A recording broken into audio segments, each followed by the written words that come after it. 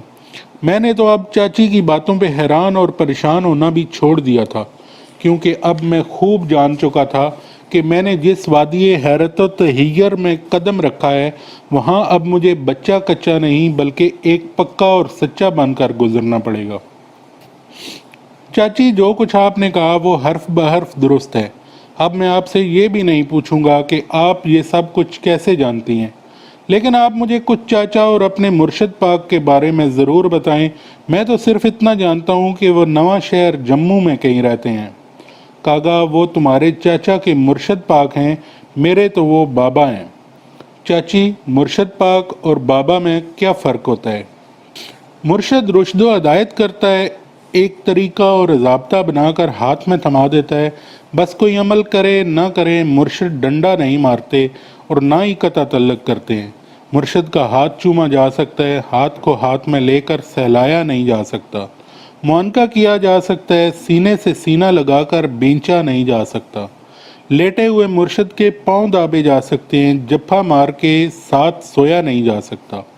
بابا آپ کا دوست ہوتا ہے، اس کی دہشت نہیں، اس کی محبت ہوتی ہے، اسے چوما جا سکتا ہے، اس سے روٹھا جا سکتا ہے، اس سے ہنسی مذاق کیا جا سکتا ہے، اس کے زانوں پر سر رکھ کر سویا جا سکتا ہے۔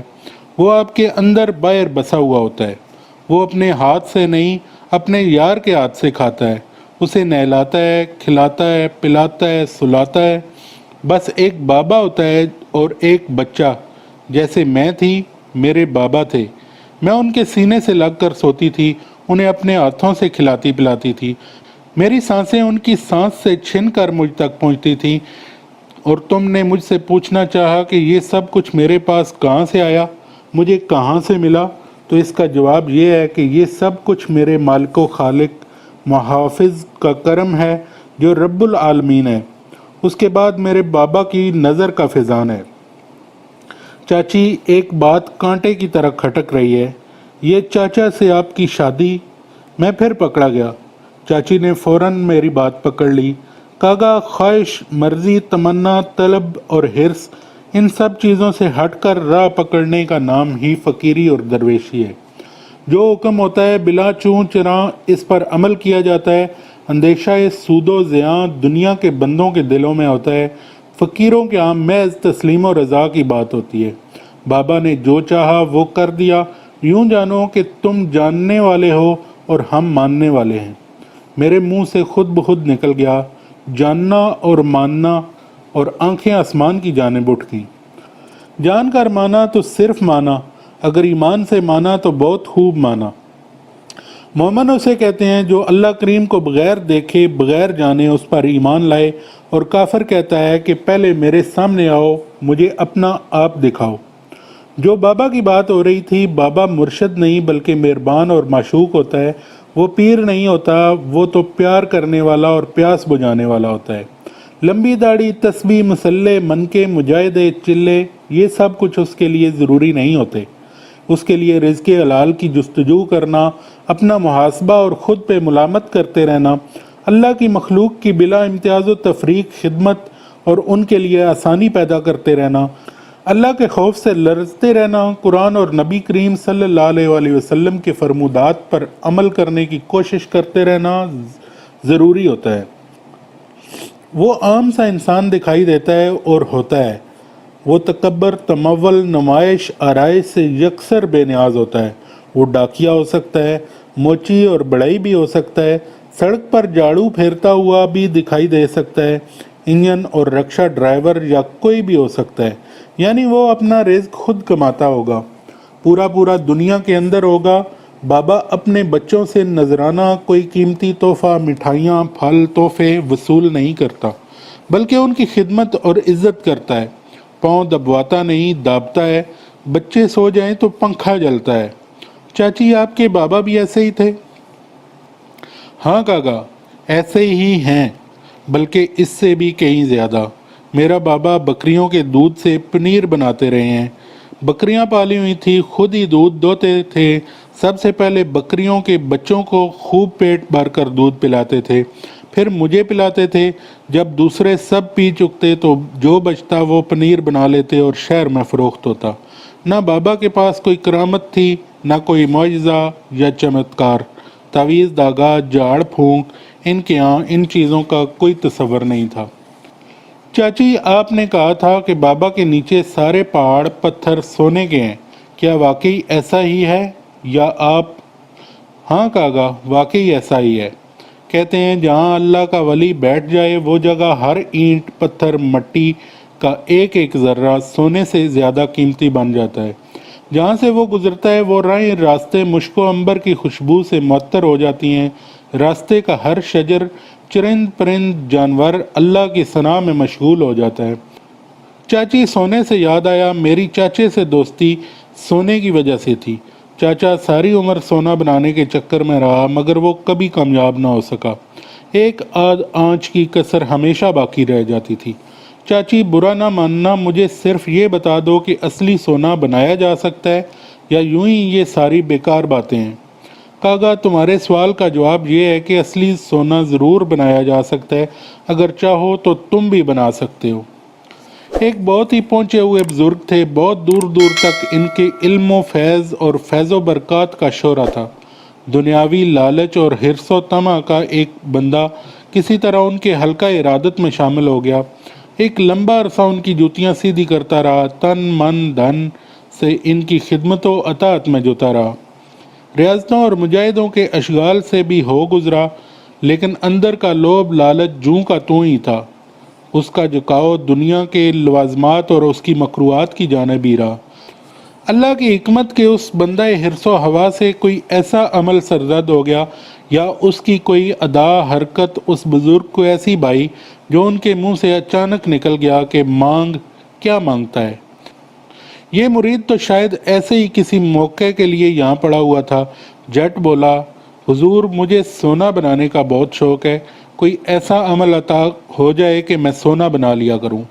یہ خواہش سن کر اس بزرگ کا منہ کھلے کا کھلا رہ گیا کہ نہ کسی دعا کا طالب ہوا، نہ عاقبت آخرت کی خیر چاہی، نہ رزق ایمان میں برکت مانگی، اور مانگا بھی تو کیا مانگا، دنیا کا میل، گندگی اور فتنہ۔ دل میں سوچا کہ اس مورخ کو سمجھانا فضول ہے، زبان دے کر انکار کرنا فقیر کی شان نہیں۔ دل گرفتہ ہو کر بادل نخواستہ انہیں اس لالچی کو سونا بنانے کا عمل بتانا ہی پڑا، اور ساتھ یہ بھی کہہ دیا کہ اگر لالچ اور نمائش کے لیے سونا بناؤ گے تو دین کے ساتھ دنیا بھی گنوا بیٹھو گے۔ لالچ، لوبھ اور نمود کا بھوت سر پر سوار ہو تو کون کسی کی نصیحت پر کان دھرتا ہے یا عاقبت اور آخرت کو سوچتا ہے؟ عمل سیکھ کر مرشد کا دوارہ چھوڑا، اب کہاں کی عبادت، نماز، روزہ، ذکر، اذکار، داڑھی منڈ گئی، امامہ اور لبادہ اتر گیا، فکر و فاقہ سے جان چھڑائی۔ پہلے بقدر ضرورت سونا بنا کر اپنی بسر اوقات کرتے رہے، پھر آہستہ آہستہ جائز و ناجائز ضرورتوں نے پاؤں پسارے تو رتی ماشے سے تولہ دو تولہ پر جان پہنچے۔ ضرورتوں اور نفس کی نت نئی خواہشوں نے اپنے راستے نکالنے شروع کر دیے۔ سونا بنانے کا نسخہ ہاتھ میں تھا، ڈلے کے ڈلے سونا اٹھائے صرافہ بازار میں جا پہنچتے اور دام کھڑے کرتے۔ رات اور دن اور لباس لبادہ شانہ سواری مؤدب خدام بھی آگے پیچھے نظریں جھکائے کھڑے دکھائی دینے لگے۔ جب گلی محلے شہر ان کی عظمت و دولت شہرت پکڑ گئی تو پھر شہر بھر کے چور حاسد جرائم پیشہ ان کے دوالے ہو گئے کہ اتنی دولت کہاں سے آتی ہے، کوئی خزانہ ہاتھ لگا ہے یا کوئی سونے کا پہاڑ کے ڈلے نکالے جا رہے ہیں۔ ادھر صرافہ بازار میں سونے کا بھاؤ بیٹھ گیا، سونا زیادہ آنے لگا، آگے خریدار کم تھے۔ شہر کے ایک جرائم پیشہ ٹولے نے ٹو لینے کی خاطر اپنے ایک دو جاسوس اس کے خادموں میں شامل کر دیے۔ بہت جلدی ان کو معلوم ہو گیا کہ یہ حضرت سونا بناتے ہیں، اور جب حقیقت ظاہر ہو گئی تو ان چوروں اور ڈاکوؤں نے ایک منصوبے کے تحت اس کیمیا گر کو اغوا کر لیا۔ ادھر صرافہ بازار کے سناروں نے بھی کوتوالے شہر کو اطلاع دی کہ ایک شخص بالکل خالص سونے کے ڈلے ہر دوسرے تیسرے روز انتہائی ارزاں داموں پہ انہیں فروخت کر جاتا ہے، اور بازار میں سونے کی فراوانی سے انتہائی ارزانی کی صورتحال پیدا کر دی ہے۔ ان بدگماشوں نے اس کیمیا گر کو پہلے تو منت و خوشامد سے رام کرنے کی کوشش کی کہ وہ کسی نہ کسی طرح سونا بنانے کا راز انہیں بتا دے، مگر وہ کسی طور ان کے ہتھے نہ چڑھا۔ پھر جب ہر طرح کا لالچ، دھمکی، ڈراوا بے اثر ہو گیا تو انہوں نے انگلی ٹیڑھی کر کے گھی نکالنے کا بندوبست کرتے ہوئے اسے باری زنجیروں سے جکڑ کر ایک اونچے مینار کے قوبت خانے میں قید کر دیا، اور ایک باری آنی تالا ڈالتے ہوئے کہا کہ ہم جا رہے ہیں، اس قید خانے میں تمہاری کوک فریاد سننے والا کوئی نہیں، اور نہ ہی یہاں کوئی کھانے پینے کا انتظام ہے، یہاں سڑو مرو، چند روز بعد ہم یہاں آئیں گے اور تمہارے مردار کو چیلوں کووں کے آگے پھینک دیں گے۔ ہاں، تمہارا دماغ اگر ٹھکانے آ جائے یا بھوک پیاس ستائے تو اس لوہے کی زنجیر کا ایک حلقہ کھولو اور اسے سونے کا بنا کر رسی سے باندھ کر نیچے لٹکا دو۔ اس سونے کے وزن کے برابر تمہارے لیے کھانا پینا اسی رسی سے باندھ دیا جائے گا، جسے تم اوپر کھینچ سکتے ہو۔ ایک آدھ روز تو اسی سوچ بچار اور فاقہ مستی میں بیت گیا۔ اپنے ارد گرد نیچے اوپر کوئی رائے فرار نہ پا کر سر جھکا کر سوچنے لگا کہ میں کس مصیبت میں پھنس گیا ہوں۔ جب غریب اور نادار تھا تو کم از کم روکھا سوکھا کچھ پیٹ تو پڑتا تھا، سونا بنانا آیا تو پیٹ پوجا سے بھی گیا۔ اسی فکر و تردد اور بھوک پیاس میں ایک روز اور بیت گیا، ہاتھ پیر ہلانے مشکل ہو گئے، نکات اور کمزوری نے بحال کر دیا، پیٹ کے گڑے میں درد کی لہریں لہراتی ہوئی محسوس ہوتی تھی۔ ناچار اٹھا، آنی زنجیر کا ایک حلقہ کھینچا، عمل کر کے اسے سونے میں تبدیل کیا، رسی سے باندھ کر نیچے لٹکایا۔ تھوڑی دیر بعد رسی کو جنبش ہوئی، اوپر کھینچی تو ایک پوٹلی بندھی ہوئی تھی، چند بنی ہوئی بوٹیاں، ایک چلو پانی، ایک چوتھائی روٹی۔ ہبڑ ہبڑ دو چار لقمے پیٹ میں ڈالے تو محسوس ہوا کہ ان دو چار لقموں نے تو اصل بھوک کو اور بھی دو چند کر دیا ہے۔ بے اختیار ہو کر چار پانچ بڑے بڑے لوہے کے کڑے اتارے، سونے میں بدل کر نیچے بھیجے۔ اب نیچے سے مرغ مسلم، گرم گرم شیر مال اور مچھلی کے کباب اوپر بھجوائے گئے۔ اس کے بعد ایسا ہی سلسلہ شروع ہو گیا۔ 2 چارپائیوں کے برابر گول کمرہ تھا، 4 قدم ادھر 4 قدم ادھر، کمرہ ختم، گول چکر کاٹ کر سر گھومنے لگتا۔ مرغن اور وافر غذاؤں نے فربئی اور آرام طلبی پیدا کر دی تھی۔ اب میز کھانا اور غنودگی میں لمبے لمبے پڑ جانا، بس 2 ہی کام رہ گئے تھے۔ زنجیر کھاتے کھاتے ختم ہو چکی تھی، کھڑکی کی سلاخیں، کیل، میخ۔ جب ایک ایک کر کے کمرے میں لوہے پیتل کی ہر چھوٹی بڑی چیز ختم ہو گئی تو وہ بڑا پریشان ہوا۔ کسی نہ کسی طرح اس نے پیغام بھجوایا کہ سونا بنانے کے قابل اب کچھ نہیں رہا۔ تب انہوں نے کئی من پرانا لوہا، انٹ شنٹ، دھاتی، کباڑ اوپر بھجوا دیا۔ ایک مدت یوں ہی گزر گئی، پھر ایک عجیب سی تبدیلی آئی کہ اوپر سے سونا تو 10 سیر نیچے آ رہا تھا، لیکن نیچے سے غذا کی صورت میں بمشکل چند چھٹانک کی اوپر جا رہا تھا۔ معلوم ہوا کہ بازار میں سونا پیتل سے بھی زیادہ ارزاں ہو گیا ہے۔ پھر ایک وقت یہ بھی آ گیا کہ نیچے سے اوپر سونا بھجوایا گیا کہ اسے لوہے میں تبدیل کر دو، کیونکہ گھوڑوں کے کھروں میں نال لگانے کے لیے لوہا دستیاب نہیں ہے۔ سونے کے نال بڑے ناقص اور کمزور اور گھٹیا تصور ہونے لگے تھے۔ اس کے بعد تھوڑے ہی عرصے بعد نوبت یہاں تک آ گئی کہ عورتیں لوہے کے زیورات کا اصرار کرنے لگیں۔ گھر کے برتن، زراعت کا سامان، تعمیراتی اوزار، یعنی جہاں جہاں پہلے لوہے یا دیگر دھاتیں استعمال ہوتی تھیں وہاں اب سونے کا بے دریغ استعمال ہونے لگا۔ سونا بناتے بناتے قید و بند کی صعوبتیں برداشت کرتے کرتے جب یہ کیمیاگر انتہائی لاغر اور ذہنی طور پر نیم معذور ہو گیا تو ان لوگوں نے اس شرط پر وقتی طور پر رہا کیا کہ وہ اپنے استاد سے اب سونے کو لوہا بنانے کا نسخہ سیکھے۔ برا حال اور دیوانوں کی سی صورتحال میں جب یہ اپنے پیر صاحب کے پاس پہنچا تو کوئی بھی اسے پہچان نہ سکا۔ اپنے مرشد کے پاس پہنچتے ہی اس نے پاؤں پکڑ لیے، میں وہی راندہ درگاہ ہوں جس نے آپ کو مجبور کر کے سونا بنانے کا نسخہ سیکھا تھا۔ اب میری جان بڑے ضیق میں پڑی ہے، سیاہ روح مہنگا اور روح پہل روح ارزاں ہے، میرے اوپر رحم فرمائیں اور اب مجھے سونے کو لوہا بنانے کا عمل عطا کر دیں۔ بزرگ تبسم فرما کر کہنے لگے کہ مورخ نادان، جب تمہیں سونے سے کچھ حاصل نہیں ہوا تو لوہے سے کیا ملے گا؟ لوہے تانبے کو سونا بنانا یا سونے کو لوہے میں تبدیل کرنا کوئی ایسا عام کام نہیں ہے۔ اصل کام تو مالک جس حال میں رکھنا پسند کرے اس پہ مطمئن رہنا اور اس پہ صبر و شکر کرنا ہے۔ حرص اور لالچ کی آنکھ اور پیٹ سوائے قبر کی مٹی کے کسی اور چیز سے نہیں بھرتے۔ مال و زر کی ہوس تو ایسی پیاس ہے کہ جیسے جیسے بجھاتے جاؤ یہ آگ لگاتی جائے۔ بولو اگر چاہو تو میں تمہیں سونے کو لوہا بنانے کا عمل بتانے کے لیے تیار ہوں۔ ویسے اگر تم نے میری اس وقت کی نصیحت پر عمل کیا ہوتا اور کبھی اس طرح لالچ اور طمع میں نہ پڑتے، اس عمل کو کبھی اپنے عیش و آرام کے لیے استعمال نہ کرتے تو آج تم دین و دنیا دونوں میں ایسی رسوائی اور ذلت نہ اٹھاتے۔ وہ بڑے پیار سے سمجھانے لگے، بیٹا کوئی بھی علم سیکھنا برائی نہیں ہے، برائی تو اس علم کا غلط اور غیر متوازن استعمال ہے۔